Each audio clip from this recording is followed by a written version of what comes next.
When the doubt gets loud, but answer that call. Vision ain't real till you grind at speed, so breathing deep. Then call the damn leads. Call the damn leads. Hey, welcome back to Call the Damn Leads, the show by sales professionals for sales professionals. I'm your host, Drewbie Wilson. With more than 2 decades in sales, I've seen it, been through it, heard about it. Now I'm bringing it to you, my favorite people in the world, the sales community, because let's be honest, this is the greatest job on earth. It doesn't matter where you come from, what background, what personality type, or what gender.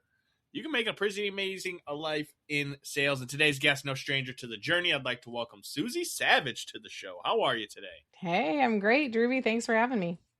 Absolutely. I'm excited to have you, and I want to jump right in. You know the deal. I want to hear your craziest sales story.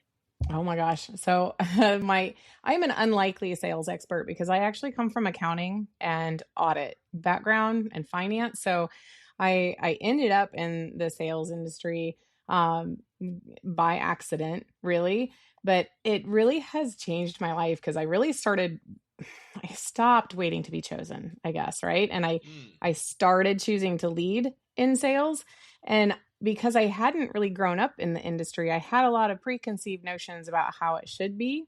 So I would say my boldest call the damn lead moment, right, is I had the seller, he totally ghosted me after our listing appointment, completely silent.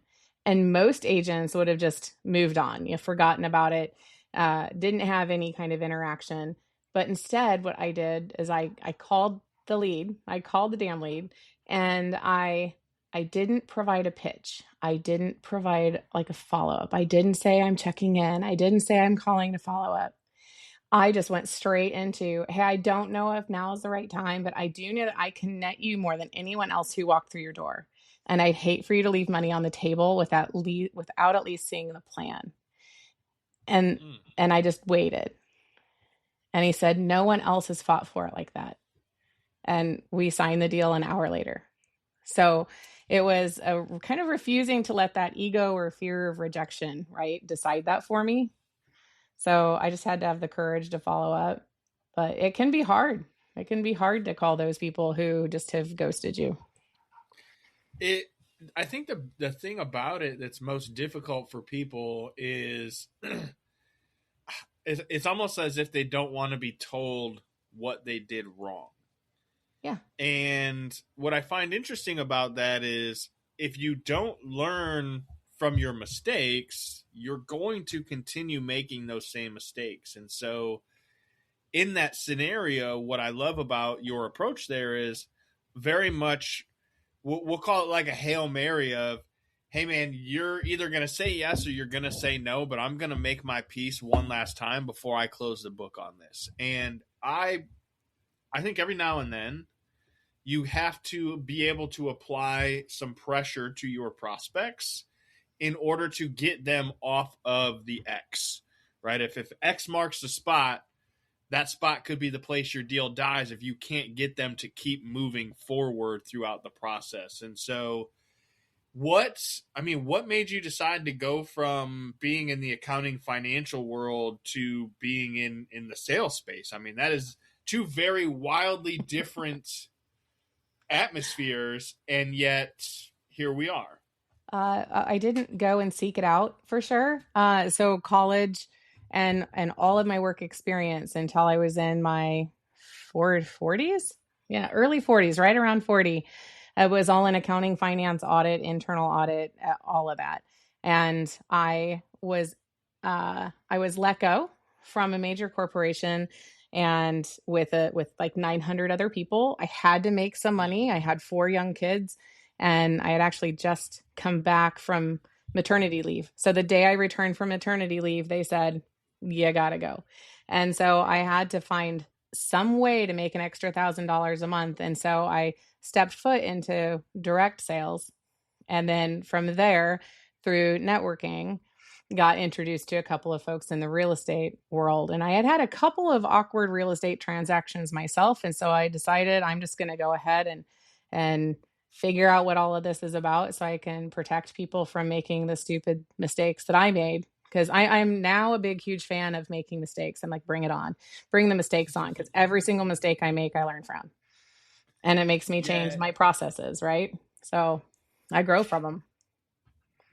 We're going to touch on two parts of this because I love the idea behind you saying, listen, I had some rough experiences, and so I decided that I could be there to protect other people. Yeah. I when you said that, it made me reflect back to when I started in the corporation that I was a part of that ultimately ended up separating from, getting let go of. Like, there's a number of different ways we could look at it, but like essentially I'm not there anymore for a reason. But what happened early on is that when I first found that organization and was like trying to be a part of it, the individuals who worked there, they did not have the level of service that I was looking for to proceed with the process, right? Like, I wanted to buy in, but like I didn't trust the people that were trying to sell me on it. And so there was just like this weird disconnect. And then when I got in there and ultimately had the opportunity to be a representative, I thought, like, I'm going to be the person that I always needed when I needed this product or service. And so when you said that, it really made me smile because I'm like, yes, that's the key, right? Like, if you just become that person that you needed when you were trying to solve this, and then just go find more people like you, oh my gosh, sales becomes like this amazingly fun opportunity. And so I'm guessing that's something that you experienced along the way as well. Oh, absolutely. We go into any relationship, right? Whether it's a sales relationship, personal relationship, what have you, with some kind of expectation about what we think we're going to experience. And sometimes we get it and sometimes we don't. And a lot of times it really does fall short because the folks that we're working with are operating from their set of expectations. We're operating from our set of expectations, and they rarely match in the middle. Yeah, and I mean, real estate's one of those worlds that the opportunity is endless, and it's also why so many people end up drowning in that space because they have a hard time narrowing in on boundaries. Yeah. I work with a lot of agents, so I know you know where I'm going with this in terms of you can't be an expert at everything. And just because they're alive doesn't mean that they want to buy or sell a house. No. And so how did you learn to navigate and like qualify, disqualify? Like what was that like for you?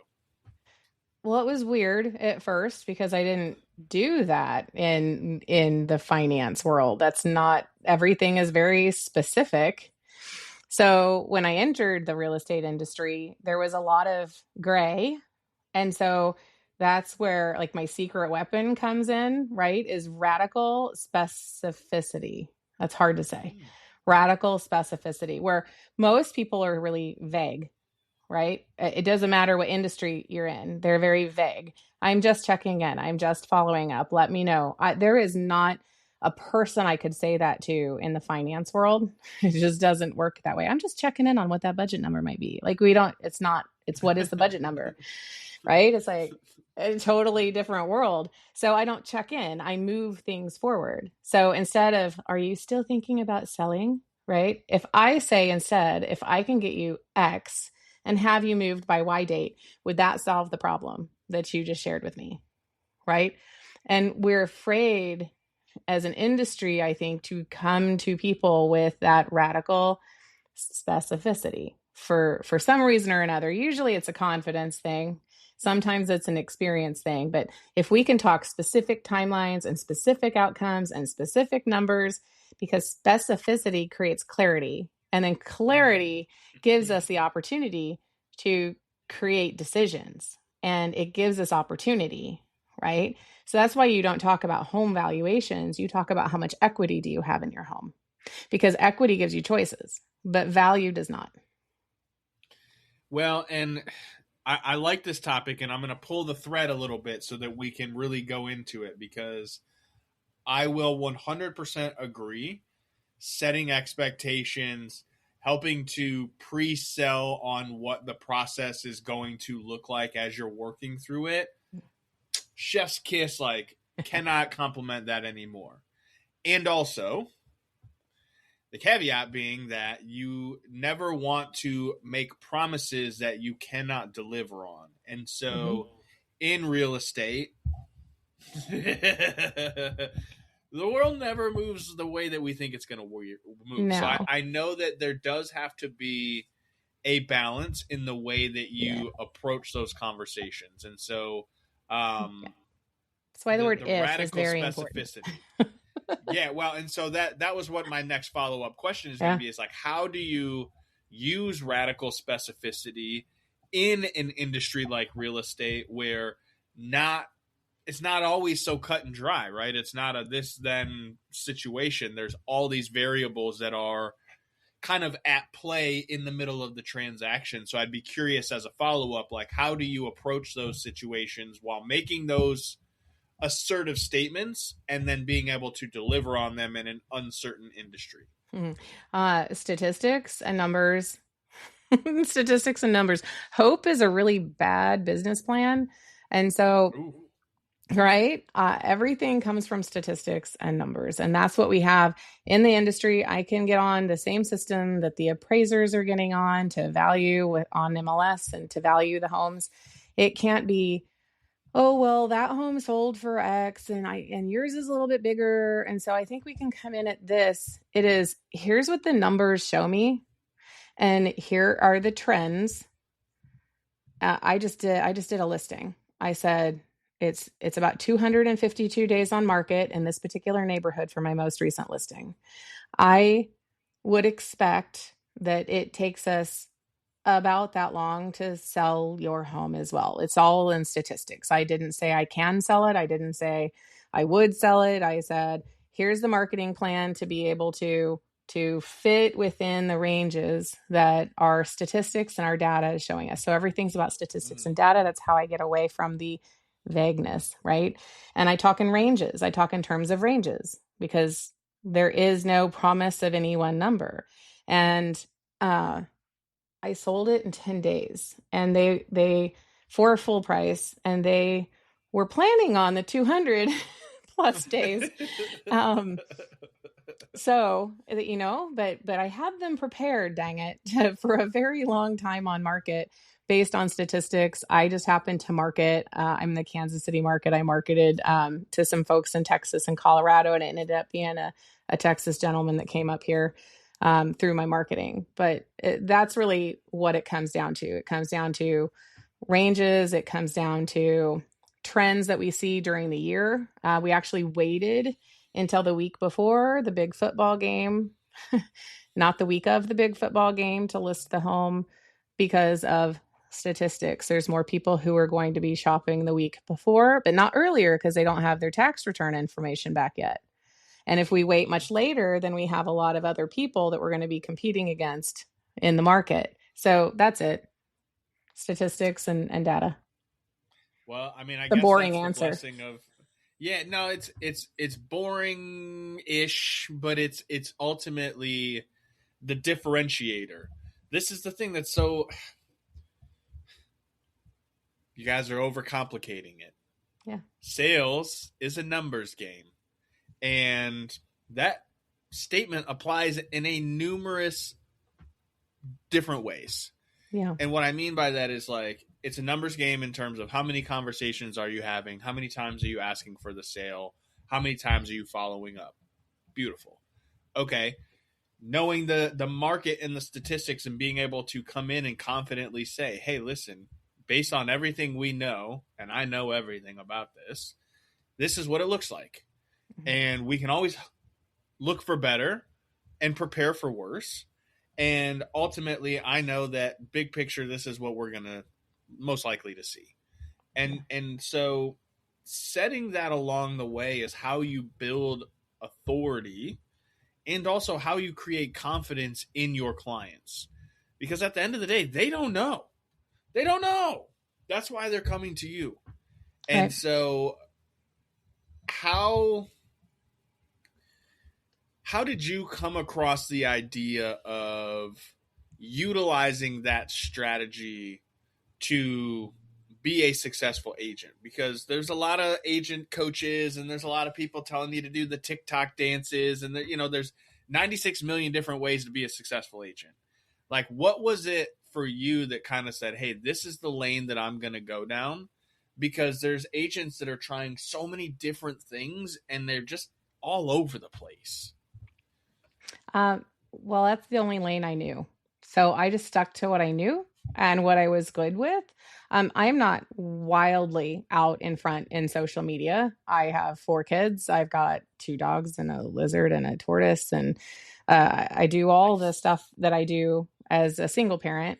And I just put my head down and do what I'm supposed to do. And so I just stick true to what I'm comfortable with in my lane. I can do all the other stuff if I really wanted to, but at the end of the day, it's just connect with people, make the phone calls, ask the right questions, and use the data and statistics to move everything forward. So I just chose my lane based on my experience and didn't really deviate much. So I didn't know it was going to be successful. I just did what I knew. You had to do what you had to do. Mm-hmm. Yep. And so, okay, this does bring up another question, because there's a lot of people out there, probably some listeners right now, that are in a similar situation, right? They're a single parent. They've got kids, responsibilities. Maybe they're a 2-parent household with kids and responsibility, like whatever. We have responsibilities. How do you navigate the time management between your personal life and your professional life? And how do you do it in a way that keeps you from pulling all of that curly hair out? Well, I set expectations with my kiddos as well, right? I have my work hours. I have my calendar looks like, I don't know, Christmas tree, really. It's like red and green and blue and purple. I really live by my calendar. So I include the things that are really important to me. Like when I have to take my kiddo to the airport, she goes to Rome next week. I've got to take one there. So I won't be working that afternoon. I've got some showing set up tonight. But I have all these calls between now and then. So the first opportunity for us to go look is 5:30 tonight. So it's about setting the expectations. I have this commitment until this time, so we can go at this time. It's about communicating with people in advance as to their availability so that I can try my best to adjust my calendar to fit their availability beforehand. So I knew that my clients were either available at 1:00 today or at 5:30 today. One of the two. So when a home came on the market that was a great fit for them, I scheduled it at 5:30, and I called and told them I scheduled it at 5:30 because I knew in advance. It's not scrambling the day of, ooh, what's your calendar look like today? And then me trying to move 4 appointments around so that I could get them in at 1, right? Right. And one of the things that's really interesting, and I appreciate you sharing the fact that like living and dying by the calendar is how you operate, because I'm the same way. Like if we were to pull up our calendars side by side, people would probably look at it, and anyone with OCD would be like, I can't, and everybody would probably panic about it. But you and I look at it, and all we see is just like a piece of art. And we're like, oh, it's beautiful. I know exactly what I'm going to do and where I'm going to be and what I'm supposed to be doing and when. And it does really make life so much better. One thing that I personally experienced when I first implemented this was it was actually between my spouse and I. And because I was like doing really poorly about doing the personal stuff. I was all professional and not at home much. And so I'm like, all right, well, I'm going to rebuild my calendar, and I want to put days on a specific day and time, and I want to do this. And she's like, we're your family. We don't go on the calendar. And I was just like, And yet, over time, we've talked about it. We've worked it out. So she understands now that, like, being on the calendar means that they are a priority. It means that they're the most important thing in that time slot. So I'd be curious, did you get any pushback when you started putting the boundaries in place and living by the calendar? So I'm guessing you didn't do this your whole life. Most of my life. So I was maybe 16 when my dad bought me my first planner thing, like leather big old binder daily. So I have really been doing that for most of my life. I probably hit it really, really hard when I started having to communicate with multiple people at different stages in the sales process. So like a contract gets executed and the first 5 things that go on my calendar before I even send the contract to the broker is the earnest money, the inspection, the final walkthrough, and the closing. They go on in advance. They may not happen on those times that I stick them on, but they're going to happen on those days or before. So it really is having to be regimented so I can protect the time that I want to have with my family. So what I'm really doing by putting my family times, like I even had take kids to school and pick kids up time. And then I would work in those times I was in the car. I knew I didn't need to be in front of any information. So those would be the times that I was calling and talking to the title company or the lender, because I didn't have to have anything in front of me. Or I was talking to folks that I was working with very regularly just to see, if there was anything I could do for them, or if they had any questions about what was happening next. So it was very valuable time in the car. It was calendared, but it was also protected. I was able to get my kids from school every single day, all 4 of them, through their entire, elementary, middle, and high school years. So it was really an exceptional thing that I just helped one of my clients go through and do the exact same thing with his calendar that he hadn't done in years. And he actually has more time in his day than he had before, because he knows exactly what's happening. And when it's time to do something else, he goes instead of having to leave early and go do something and come back. So it's just a structured regimen, I guess.